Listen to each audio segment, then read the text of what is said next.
அது போடோ ப்ரொனன்சியேஷன் வேற, English pronunciation வேற. நான் பூச வச்சது இங்கிலீஷ் ப்ரொனன்சியேஷனை வச்சு, போடோ ப்ரொனன்சியேஷனை வச்சு கிடையாது. பிரசங்கம் வச்சதும் அதே மாதிரி தான் அப்படியே வச்சுட்டு எழுதி விட்டுட்டு முடிச்சாச்சு. எப்படியும் ஒரு மணி நேரம் கூட ஆகலை. எவர் வச்சாருன்னா எப்படியும் 2 மணி நேரம் ஆகும் முடியறதுக்கு. ஃபாதர் டேவிட் 45 நிமிஷத்துல 50 நிமிஷத்துல பூசையை முடிச்சிட்டாரு அப்படின்ட்டு. அடுத்த வாரம் அவர் திங்கட்கிழமை காலையில வரும்போது ரிப்போர்ட் போகுது. சொல்லிட்டாரு, இந்த வாரம் நீ தான் பூசை வைக்கணும் அப்படின்ட்டாரு. ஏன்னா அவர் பக்கத்துல நிற்பாரு. எனக்கு பயம். அதே மாதிரி நானும் என்ன சொல்லுவாங்கன்னா ஒரு தைரியத்தை வேலை வச்சுக்கிட்டு என்னால் முடிஞ்ச அளவுக்கு பேசிட்டு வாங்கிட்டு அப்புறம் பூசையும் முடிச்சாச்சு, பிரசங்கத்தையும் முடிச்சாச்சு.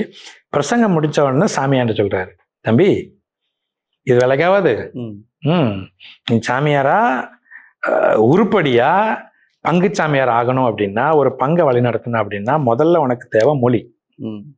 சாமியார் ஆயிட்ட, தமிழ்ல பேச முடியாது, இங்கிலீஷ்ல பேச முடியாது, மக்களோட பேசணும் அப்படின்னா உனக்கு இந்த மொழி படிக்கணும். மொழி இல்லாம நீனு இங்க சாமியாராகி வேஸ்ட். அதனால நான் உனக்கு ஹெல்ப் பண்றேன் அப்படின்ட்டு என்ன பண்ணாருன்னா, வெள்ளிக்கிழமை வரைக்கும் நீ ஸ்கூல்ல வேலை பாரு, சரியா? ஸ்கூல்ல டீச் பண்ணு, ஸ்கூல்ல அட்மினிஸ்ட்ரேஷன் பார்த்துக்க. ஆனா வெள்ளிக்கிழமை சாயந்தரம் உனக்கு சனிக்கிழமை கிளாஸ் கொடுக்க மாட்டேன், வெள்ளிக்கிழமை சாயந்தரம் நீ கிராமத்துக்கு போயிரு. கிளைப்பது நானு, ஒரு சிஸ்டரு, ஒரு உதவி செய்யாரு, அப்புறம் அந்த கிராமத்தில் உள்ள ஒரு உதவி செய்யாரு, கேட்டகிஸ்ன்னு சொல்லலாம்.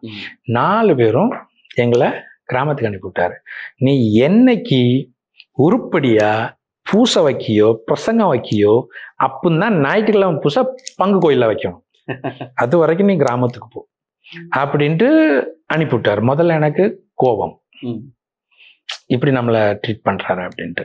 ஆனா ஒரு 2 நேரம் 3 நேரம் 4 வீக்ஸ் அப்படி போகும்போது எனக்கே ஒரு மாற்றம் தெரிஞ்சிச்சு. ஏன்னா அங்க போறோம், அவங்க பேசுறத கேட்குறோம், அவங்க ட்ரெடிஷன் கல்ச்சர் எல்லாம் பார்க்குறோம், எப்படி இருக்காங்க ஏது இருக்காங்க அப்படின்னா. வெள்ளிக்கிழமை நைட்டு போகணும், அங்கே தங்கணும், சனிக்கிழமை ஃபுல்லாக அங்கே இருக்கணும், ஞாயிற்றுக்கிழமை பூசை வைக்கணும், ஞாயிற்றுக்கிழமை பூசை வச்சுட்டு சாப்பிட்டுட்டு பங்குக்கு வரணும். அப்போ ஒரு வாரத்தில் 2.5 நாள் மக்கள் கூட அவங்கள பேசுறத வாங்குறத அப்படியே பழகி கேட்டு கேட்டு கேட்டு கேட்டு அப்பதான் எனக்கு ஃபர்ஸ்ட் புரிய வந்தது, நான் போர்டோல பூசை வைக்கலையே, நான் இங்கிலீஷ்ல பூசை வச்சுட்டு இருந்திருக்கேன் அப்படின்ட்டு. ஏன்னா அவங்க பேசுறது டொனாலிட்டி வேற. அப்பதான் எனக்கு தெரிய வந்துச்சு, நான் இங்கிலீஷ்ல பூசை வச்சிருந்திருக்கேன் இவ்வளவு நாளும், போர்டோல பூசை வைக்கலையே அப்படின்ட்டு. அப்புறம் அவங்களே எனக்கு சொல்லி தராங்க, மக்கள் எனக்கு சொல்லி தராங்க, ஃபாதர் இப்படி ப்ரொனவுன்ஸ் பண்ணணும், இப்படி ப்ரொனவுன்ஸ் பண்ணணும். அவங்களே எனக்கு சொல்லி தராங்க, நீங்க பேசுறது தப்பு, இந்த வேர்டு வரணும் அப்படின்ட்டு. ஃபாதர் சொன்னாரு, நீ பைபிளையும் எடுத்துக்க, போடோ பைபிளையும் எடுத்துக்க, தமிழ் பைபிளையும் எடுத்துக்க. தமிழ் பைபிளில் வாசிச்சுட்டு போடோ பைபிளில் வாசி. அதுக்கப்புறம் அதை தமிழ் பைபிளில் வாசித்து பாரு, எப்படி சென்டென்ஸ் வருது, எந்த வெக்காபுலரி வருது அப்படின்ட்டு ஒரு ட்ரிக் கொடுத்தாரு. ஞாயிற்றுக்கிழமை திரும்பி வரும்போது என் கூட உட்காந்து 1 மணி நேரம் பேசுவார். அவர் பேசுவார், பேசிட்டு ஒவ்வொரு ரிப்போர்ட் எடுப்பார், எப்படி இருந்துச்சு எது இருந்துச்சு எல்லாம் போட்டுட்டு, ஏதாவது தப்பா ஏதாவது ப்ரொனவுன்ஸ் பண்ணேன்னா போடோல தான் பேசுவார், தப்பா ப்ரொனவுன்ஸ் பண்ணா தலையில அடிப்பார் 3 நேரம் 4 நேரம் அடிப்பார். அதெல்லாம் என்னன்னா எனக்கு ஒரு என்ன சொல்லுவாங்கன்னா ஒரு ஊக்குவிப்புமா இருந்துச்சு. கரெக்டா 3-4 மாசத்துல லாங்குவேஜ் பிக்கப் பண்ணிட்டேன். அதுக்கு காரணம் ஃபாதர் குழந்தை சுவாமி. அவர் மட்டும் அன்னைக்கு என்ன கிராமத்துக்கு அனுப்பல அப்படின்னா, வாரத்துல 3 நாள் வில்லேஜ்ல நான் தங்கலை அப்படின்னா, அவங்க சாப்பாடை சாப்பிடல அப்படின்னா, அவங்க பண்ற வேலையை நான் பண்ணலை அப்படின்னா, இன்னைக்கு நான் போடோ மொழியில என்ன சொல்லுவாங்கன்னா, நான் உயர்த்தி பேசலை, என்னைய போடோ மொழியில இஸ் த பெஸ்ட் அப்படிங்கிற ஒரு வார்த்தை எனக்கு கிடைச்சிருக்காது. காரணம் என்னன்னா, சாமியார் யார் என்னைய கிராமத்துக்கு அனுப்புனாரோ அவரை இப்படின்னு சொல்றாரு, இஸ் த பெஸ்ட் அப்படின்னு சொல்ற.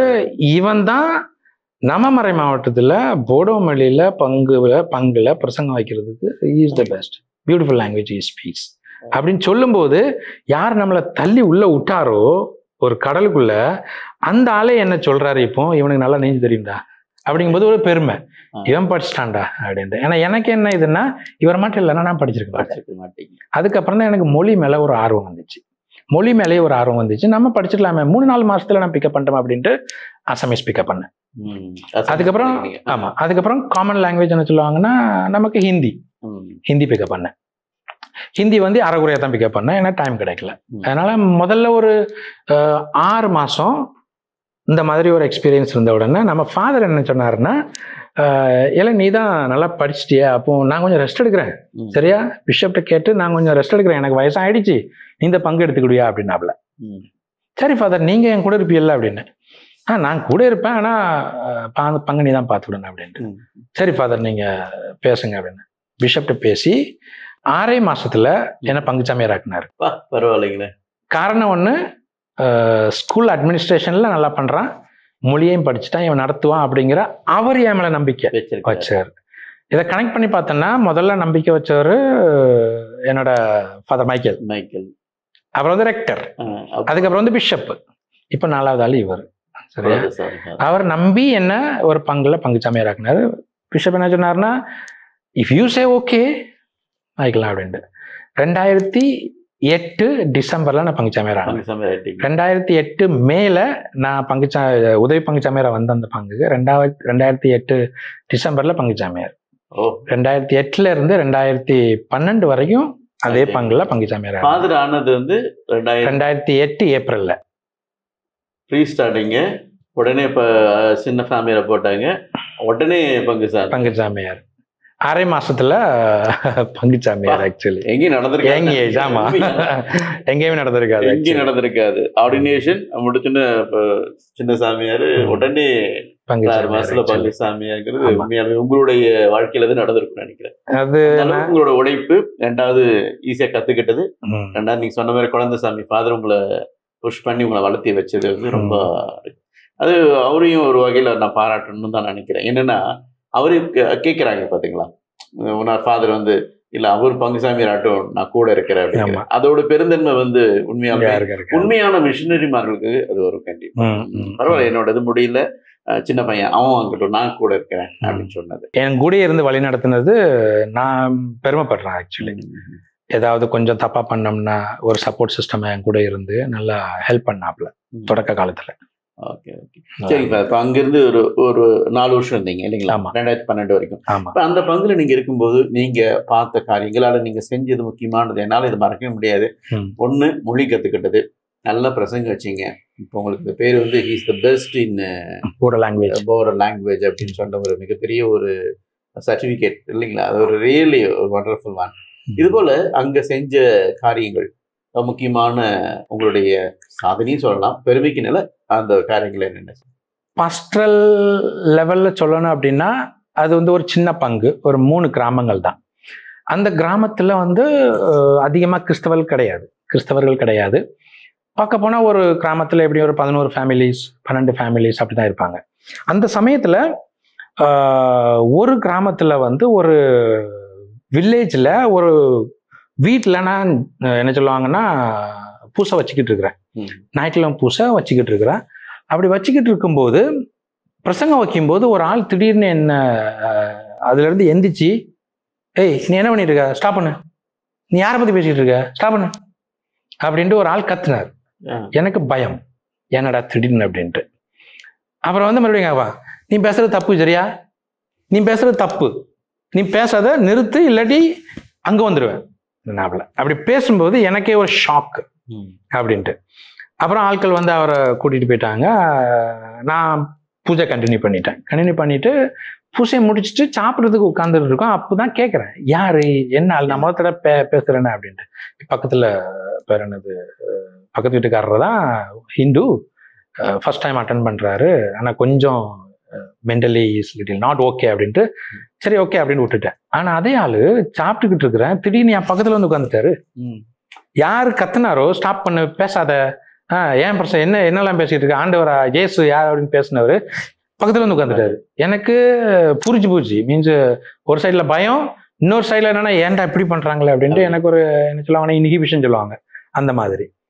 அவர் அடி உட்கார்ந்து இருந்துகிட்டு இனியே பார்த்துருக்கு, மூஞ்சை பார்த்துட்டு இருக்காரு, பேச மாட்டேங்காரு, ஒன்னும் சொல்லுவாங்க, இனியே மூஞ்சை பார்த்துட்டு இருக்காரு. மக்களுமே ஒன்றும் சொல்ல மாட்டேங்கிறாங்க, எழுந்திச்சு போ அப்படின்ட்டு அவங்கள அலோவ் பண்ணிட்டாங்க. அப்படி அவர் என்னன்னா நான் அவரோட உட்காரணும் அப்படின்னு.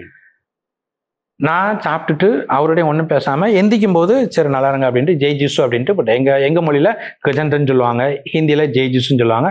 அவர் கை கொடுத்துட்டு நான் போயிட்டேன். அப்புறம் 1 மாசம் கழிச்சு அந்த வில்லேஜ்ல இருந்து என்ன சொல்லுவாங்கன்னா சாமியாட்ட வர்றாங்க, இந்த மாதிரி ஒரு குடும்பம் வந்து கிறிஸ்தவரை ஆக போறாங்க, மீன்ஸ் விருப்பப்படுதாங்க அப்படின்னு. யாருன்னு கேட்கும்போது இந்த ஆளோட குடும்பம். ஃபர்ஸ்ட் என்ன சொல்லுவாங்கன்னா கன்வர்ஷன் எக்ஸ்பீரியன்ஸ் அப்படின்னு சொல்லுவாங்க. சரியா? சாமியார் என்ன சொன்னார், அவங்க விருப்பப்பட்டு வராங்களா இல்லை ஃபோர்ஸா அப்படி அப்படின்ட்டு. அப்புறம் வந்து சாமியார்கிட்ட இந்த எக்ஸ்பீரியன்ஸை கொடுக்குறாங்க. இப்படி நான்லாம் இப்படி நடந்துச்சு. சாமியார் ஒன்று சொன்னா ஃபாதர் ஜெவிடன் சொல்லி இருந்தாப்புல இதை பற்றி அப்படின்ட்டு. ஃபாதர் சொன்னார் சரி அப்போ இது பண்ணிடலாம் அப்படின்ட்டு. 1 மாசமா 2 மாசமா கழிச்சு ஃபாதர் என்ன சொன்னார், போய் அந்த குடும்பத்தோட பேசு வாங்க அப்படின்ட்டு. ஒரு 2-3 மாசம் ஓடிச்சு. 3 மாசம் பேசுறது வாங்குறது, அப்புறம் அவங்களுக்கு அந்த ப்ரேயர்ஸ்லாம் ஹவுஜலுக்கு அதெல்லாம் பண்ணிக்கிட்டு இருந்தோம். அப்புறம் அவங்களே சொன்னாங்க ஃபாதர் நாங்கள் ஞானஸ்நானம் வாங்குறோம் அப்படின்னாங்க. சரி அப்படின்ட்டோம். அப்புறம் வந்து வில்லேஜ்ல இருந்து பெர்மிஷன் வாங்கணும் கண்டிப்பா அப்படின்னோடனே, வில்லேஜ்ல இருந்து பெர்மிஷன் நாங்கள் வாங்கிக்கிறோம் அப்படின்ட்டு எல்லாம் ரெடி பண்ணிட்டாங்க. சாமியாரே நீ அனுப்பிட்டார், பங்கு சாமியாரே நீ அனுப்பிட்டார். அனுப்பிட்டு பேர் என்னது அவர் சொன்னாரு, இந்த மாதிரி சாயந்தரம் போய் அடரேஷன் பண்ணு, மறுநாள் காலையில் நான் பூசை வைக்க வரேன் அப்படின்ட்டு. அப்புறம் வந்து ஈவினிங் எல்லாம் ரெடி ஆகிட்டு இருக்கோம். அங்கேருந்து மெசேஜ் வருது, இந்த மாதிரி பெர்மிஷன் கிடைக்கல அப்படின்ட்டு. அப்படியே ஸ்டாப் பண்ணிட்டோம். ஏன்னா பெர்மிஷன் கிடைக்கல அப்படின்னா நம்ம போனோம்னா அங்கே வந்து பிரச்சனை ஆகும் அப்படின்ட்டு அப்படி நாங்கள் விட்டுட்டோம் ஆக்சுவலி. அப்புறம் வந்து நம்ம ஃபாதர் குழந்தை வந்து ரிசைன் பண்ணிட்டார். அப்புறம் நான் பங்குச்சாமியார் ஆனேன். நான் பங்குச்சாமியார் 3 மாதம் கழிச்சு மறுபடியும் அதே குடும்பத்திலேருந்து ஆட்களும் பையனுங்க எல்லாம் 2 பையனுங்க, அவர் வந்து அம்மா சைடில் இருந்து ஒரு 2 பொம்பளை பிள்ளைங்க, அப்புறம் அவங்க அப்பா சைடில் இருந்து ஒரு 2 ஆம்பளை ஆட்கள், மொத்தம் ஒரு 7 பேர் வந்து ஃபாதர் நாங்கள் பெர்மிஷன்லாம் வாங்கிடுறோம், எங்களுக்கு கத்தோலிக்க திருச்சபையில் ஜாயின் பண்ணணும் கண்டிப்பாக அப்படின்ட்டு. நான் சரி அப்படி இப்படின்ட்டு எல்லாம் ரெடி பண்ணியாச்சு. அந்த வில்லேஜோட மக்களோட பேசி வாங்கி எல்லாம் ரெடி பண்ணியாச்சு. நான் நினைச்சேன் எவ்ரிதிங் இஸ் ஓகே அப்படின்ட்டு. ஈவினிங் அடரேஷனுக்கு போனோம். அடரேஷனுக்கு போன அடரேஷன் ஸ்டார்ட் பண்ணிட்டு அடரேஷன் போயிட்டு இருக்குது. திடீர்னு சுத்தி கல்லா உழுது. பக்கத்து வீட்டுல இருந்து பக்கத்து இடங்கள்ல இருந்து எல்லாம் கல் எறிகிறாங்க, ஒரே சத்தம். அப்புறம் அந்த ஆளோட வீட்டை தீ வச்சுட்டாங்க. அதுக்கப்புறம் இந்த ஆட்கள்லாம் சேர்ந்து என்ன பண்ணாங்கன்னா, எங்ககிட்ட சரின்னு சொன்னாங்க, இப்போ வெளியே இருந்த ஆட்கள் வந்திருப்பாங்க உங்களுக்கு, அதனால அது தெரியல அப்படி இப்படின்ட்டு. முதல்ல என்ன காப்பாத்திக்கிடணும், அதுக்கப்புறம் அந்த வீட்டில் உள்ள ஆட்களையும் காப்பாத்திக்கிடணும். வீடு ஒரு பக்கம் எரிஞ்சிக்கிட்டு இருக்கு. இம்மிடியட்லி நான் என்ன பண்ணேன், அங்கே ஆர்மி ப்ரெசன்ஸ் இருக்குது, இந்தியன் ஆர்மி இருக்கு. அதனால நான் இந்தியன் ஆர்மிக்கு ஃபோன் பண்ணி இந்தியன் ஆர்மியை வர சொல்லிட்டேன். இந்தியன் ஆர்மி வந்த உடனே நான் இப்போ இந்த கேசட்ல வெளியே போனேன்னா தெரிஞ்சு போயிடும் அப்படின்ட்டு மஃப்டியில் என்னையை மாற்றி விட்டுட்டு ஆர்மி வந்து என்னையை கூட்டிட்டு போயிட்டாங்க. அப்புறம் வந்து எல்லாம் கிளியர் ஆயிடுச்சு. ஆனால் அன்னைக்கு நைட்டு அந்த குடும்பத்தை மரத்தில் கட்டி வச்சு அடித்து வாங்கி எதுக்கு இப்படி பண்ண எது இப்படி பண்ண அப்படின்ட்டு அந்த குடும்பத்தை ரொம்ப பெர்சிகேட் பண்ணியிருக்கிறாங்க. அதுக்கப்புறம் ஆனால் அந்த ஆள் வந்து நான் என்னோட விருப்பத்தோட நான் கிறிஸ்தவனாக போகிறேன், நீங்கள் சொல்கிறது என்ன அப்படின்ட்டு அவரை முடிவு பண்ணி என்கிட்ட வந்து ஃபாதர் நீங்கள் எனக்கு கொடுங்க, நான் கிறிஸ்தவனை தான் இருப்பேன், என்ன தான் அடித்தாங்களோ என்ன தான் இது பண்ணாலும் கிறிஸ்தவனாக இருப்பேன் அப்படின்ட்டு கொடுத்தோம். எங்கே பங்கில் வச்சு ஞானஸ்நானம் கொடுத்தோம். அங்கே வச்சா ப்ராப்ளம் வருது அப்படின்ட்டு பங்கை வச்சு ஞானஸ்நானம் கொடுத்தோம். அந்த ஆள் இப்போ பங்கு செக்ரட்டரி. நான் ஞானஸ்நானம் கொடுத்த ஆள் 2009, இப்போ 2022, 23, 24 பங்கு செக்ரட்டரி. அவ்வளோ அளவுக்குள்ள ஒரு விசுவாசம், அதை விடாம அவரு இப்போ ஓய்ந்து நிற்காரு. பங்குல ஒரு பெரிய ஆளா நிற்காரு. எப்படி இருந்து எப்படி ஆயிருக்காரு அப்படின்ட்டு அதுவே எனக்கு ஒரு என்ன சொல்லுவாங்கன்னா ஆண்டவருடைய கிருபை. சாதனைன்னு சொல்றதுக்குள்ள இதோட ஆண்டவருடைய மிரக்கல், ஆண்டவருடைய மிரக்கல். அதான் என்னோட அந்த பங்குல வந்து ஸ்பிரிச்சுவலி அது ஒரு பெஸ்ட் எக்ஸ்பீரியன்ஸ்னா நம்மளோட மிஷன் வந்து அக்கம்ப்ளிஷ் ஆகுது அப்படிங்கிறதுல அது ஒரு ரியலி என்ன சொல்லுவாங்கன்னா இன்ஸ்பைரிங் எக்ஸ்பீரியன்ஸ் சொல்லலாம். கண்டிப்பா சொல்லும்போது ரொம்ப ஆச்சரியமா இருக்கு. அந்த அளவுக்கு அவங்க ஸ்ட்ராங்கா விசுவாசத்துல இருந்து என்னதான் அடி வாங்கியிருக்காங்க, அவங்க வீடு எரிஞ்சு போச்சு, எத்தனையோ பர்சிக்யூட் பண்ணிருக்கிறாங்க, கட்டி வச்சு அடிச்சிருக்கிறாங்க. ஆனா இருந்தாலும் நான் கிறிஸ்தவன் தான் ஆவேன் அப்படின்னு சொல்லி அந்த விசுவாசத்தை நீங்க விதைச்சது நானும் அழகா இருக்கு. உண்மையாலுமே ரொம்ப சந்தோஷமா இருக்கு கேள்விப்படுறது. ஏன்னா உங்களை வந்து ஃபர்ஸ்ட் வந்து திட்டுனா அப்படி, ஆனா பக்கத்துல உட்காந்துச்சுன்னு ஏத்துக்கிட்டீங்க. ஆனா அதுவே ஒரு பெரிய மனமாற்றம், அதுவே பெரிய மனமாற்றத்தை கொடுத்துதான் இந்த அளவுக்கு அவங்களுடைய வாழ்க்கையில ஒரு விசுவாசத்தை உருவாக்கினீங்க. உண்மையாலுமே உங்களோட அந்த செயல் அவர் விசுவாசத்தை வளர வச்சிருக்கு. இன்னைக்கு பங்கு செக்ரட்டரியா இருக்காரு. உண்மையாலுமே வாழ்த்துக்கு ரொம்ப சந்தோஷமா இருக்கு கேட்கும் போது. இது போல வேற ஏதாவது நிகழ்வுகள்? அந்த பங்குல இருந்து மாற்றமாகி ஸ்ட்ரைட்டா என்னோட நெக்ஸ்ட் அப்பாயின்மெண்ட் சொல்லும்போது சோசியல் சர்வீஸ் டைரக்டர் என்னைய போட்டாங்க. அங்கே வந்து ஒரு 3 வருஷத்துக்கு அப்பாயின்மெண்ட் கிடைச்சிது. ஆனால் என்னென்னா அங்கே வேலை பார்த்துக்கிட்டு இருக்கும்போது 3 months சோஷியல் சர்வீஸ் டைரக்டராக இருந்தேன். திடீர்னு அது வந்து என்ன சொல்லுவாங்கன்னா கத்தீட்ரலுக்கு கத்தீட்ரல் பக்கத்தில் அந்த சோஷியல் சர்வீஸ் செட்டப் இருக்கிறதுனால, அந்த ஆஃபீஸ் இருக்கிறதுனால கத்தீட்ரலில் கொஞ்சம் பிரச்சனை ஆகிடுச்சு. அதனால பிஷப் என்ன சொன்னாருன்னா, you look after the parish of the cathedral parish also அப்படின்ட்டு 2 appointment, social service director cum cathedral parish priest அப்படின்ட்டு. அந்த சமயத்தில் என்னன்னா கத்தீட்ரல் ஓகே, போர்டோ லாங்குவேஜ் மெயின் அப்படின்ட்டு, that was very easy. Social service this one also was okay. So 3 years அங்கே சொல்லுவாங்கன்னா அங்கே நல்லா இருந்தது. அதில் நல்லா ஒரு விழிப்புணர்வு கூட நல்லா மிஷினரி எக்ஸ்பீரியன்ஸ் இருந்தது. அப்போ தான் என்னோட ஆக்சிடென்ட் நடந்தது.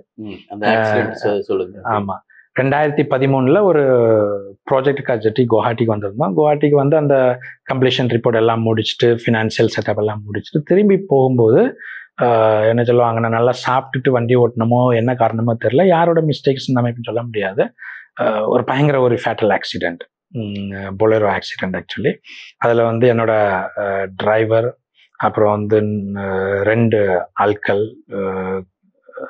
இறந்துட்டாங்க. என்னோட டிரைவர் வந்து பேரலைஸ்டு. எனக்கு வந்து இந்த கை உடைஞ்சிது, இந்த காலும் உடைஞ்சிது, அப்புறம் கிட்னியில் அடி. நான் எப்படி பொழைச்சேன் ஏது பொழைச்சேன்னு எனக்கே தெரில. ஏன்னா 3 பேர் இறந்துட்டாங்க, நான் இருக்கிறேன், அப்புறம் இன்னொரு ஆள் அப்கோர்ஸ் ஜம்ப் பண்ணி தப்பிச்சிட்டாப்ல. ஆனால் நான் கண் முழிச்சு பார்க்கும்போது ஒரு சின்ன ஹாஸ்பிட்டலில் ஒரு அம்மா ஒரு ஜெபமாலையை வச்சுக்கிட்டு கையப்படி தடவிட்டே இருக்குது. இதில் ரத்தம் ஓடிக்கிட்டு இருக்குது, கையை வச்சு தடவிட்டே இருக்குது. நான் எந்திரிச்சு பார்த்துட்டு நான் எங்கே இருக்கேன் அப்படின்ட்டு கேட்டேன்.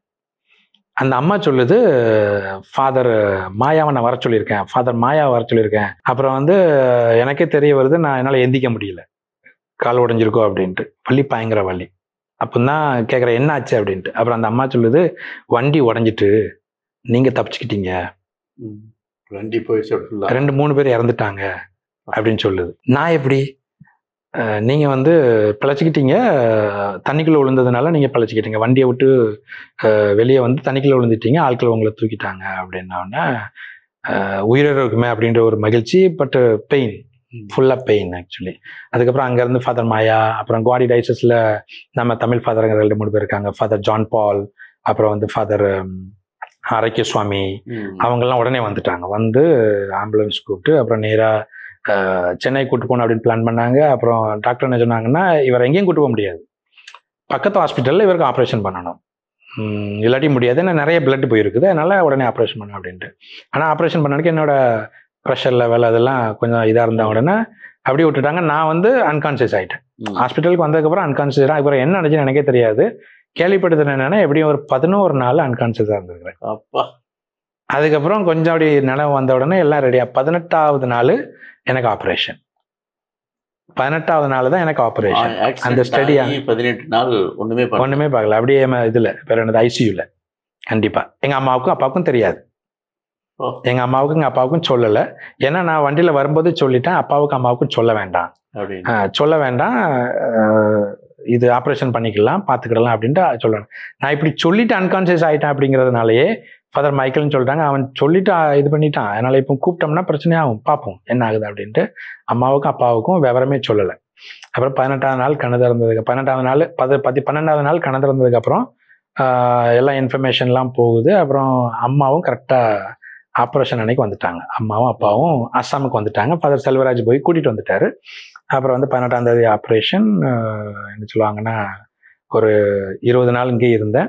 அதுக்கப்புறம் பிஷப் என்னை வீட்டுக்கு அனுப்பிச்சாரு. வீட்டில் போய் ஒரு 25 நாள் 30 நாள் அப்படி இருந்துட்டு மறுபடியும் திரும்பி வந்தேன். அது 2013 நடந்தது.